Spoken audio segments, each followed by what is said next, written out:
kung meron kang pinapangarap, huwag mong susukuan. Ongoing na po ang ating pagkuha ng big bike.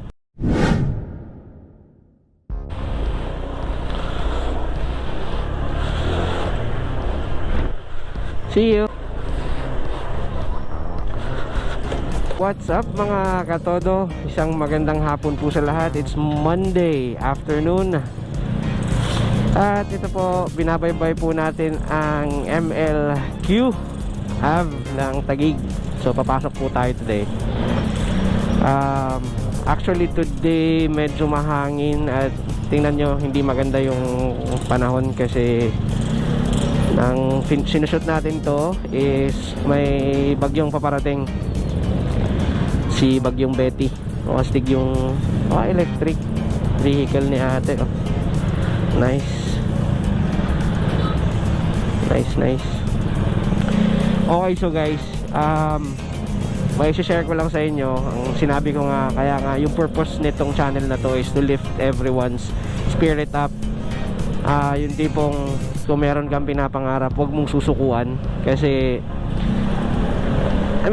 paano maaabot yung mga pangarap mo kung ikaw mismo susuko ka, diba? So eto nga, may share ko lang sa inyo.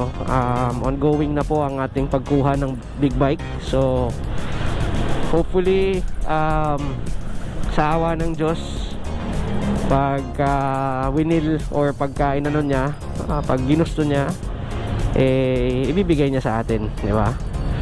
And ayun na nga, so ongoing ngayon. And hopefully this coming days magkaroon na tayo ng big bike. At syempre sinimulan ko tong isang malupitang journey na to for the past 3 years na pag-iipon.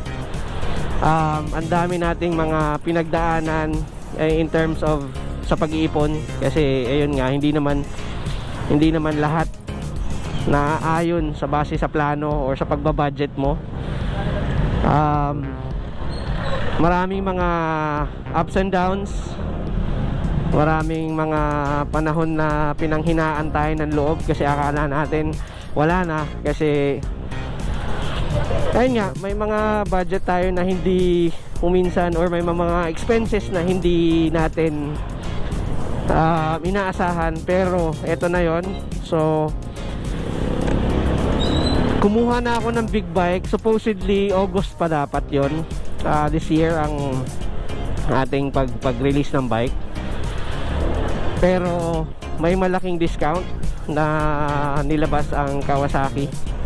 So kumuha na tayo at on process na. Ito yung video na pag-try kong pagbuo ng pangarap na to. So i-share ko sa inyo. Ayan, watch this. It's a long way journey. Projected base sa maiipon ko lang every month. Mga nasa 2 taon ang darating. It's a long way shot. At hindi ko rin alam kung kaya talaga na pagdating ng araw makabili. Okay, so sa panahon na yan, kinonsider pa natin yung Z1000 talaga, honestly. Yun ang pinakauna nating kinonsider na feeling natin papasok sa budget natin. But in fact, way back 2017, ang plano ko lang talaga, or ang plano ko supposedly is Z650. So Z650 nung mga panahon na yon, ang gusto nating makuha, pero with God's grace naman na naiangat natin, na i-upgrade natin yung bike na kukunin natin. And then Z1000. Bakit Z1000? Kasi although wala siyang masyadong features, panalo kasi yung inline 4 na tunog niya. Yun talaga. Tsaka iba-iba yung itsura ng bike, napaka-brusko. Pero that was 3 years ago, nung feeling natin kakayanin pa natin. Ang dami nating pinagpilian. Medyo binagay ko lang kasi, binagay ko sa estilo ng pagdadrive ko, or sa magiging purpose ng bike, kung bakit ko kinuha. or kung bakit ito yung kinuha ko. So guys, sa susunod na vlog, hopefully yun na yung pagkuha natin mismo ng ating bike. Dun ko na lang i-reveal kung ano yung bike na kinuha natin.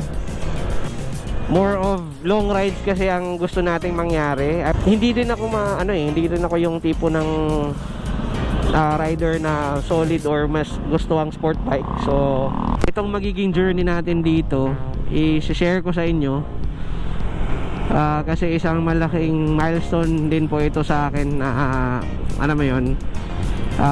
isang malaking achievement na nakuha natin to. So again, kung masasabi ko lang, kapag ka nangarap ka, itudo mo at maniwala ka. So stay tuned mga katodo, kasi i-update natin kayo.